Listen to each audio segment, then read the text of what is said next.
குஜராத்ல ஒரு மீனவனை பாகிஸ்தான் கடற்படை கைது செஞ்சுச்சு. இங்க கூட என் தம்பி பேசினான், பகை நாடு உனக்கு பாகிஸ்தான், விளையாட்டுல கூட நீ ஒன்னா நிக்கிறது இல்ல. ஆனால் அந்த நாட்டு ராணுவம் உன் நாட்டு மீனவனை சுட்டுக் கொண்டது ஒன்றா இல்லை, கைது செஞ்சிருக்கு.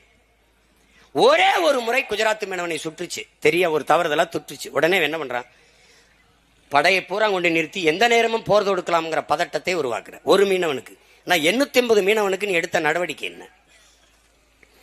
ஒரு மீனவன் சாவுக்கு இந்த நாட்டின் வெளியுறவுத்துறை அமைச்சர், பாதுகாப்புத்துறை அமைச்சர், பிரதம அமைச்சர் ஒரு கண்டனமாவது ஒரு வருத்தமாவது தெரிவிக்க வேண்டாமா? இல்லை. குஜராத் மீனவனை கைது செய்து கொண்டு போகிற போது விரட்டி போய் இந்திய கடற்படை ராணுவம் தடுத்து மீட்டு கொண்டு வருகிறது, அதை வரவேற்கிறோம். அதை போல எங்க மீனவர்களை சிறைபிடிக்கும் போது ஏன் தடுத்து மீட்டு கொண்டு வரவில்லை? ஏன்? என் மீனவனை மொட்டையடிப்பது எனக்கான அவமானம் இல்ல, இந்த நாட்டை ஆளுகிற தலைவர்களுக்கான அவமானம். இந்திய பெரும்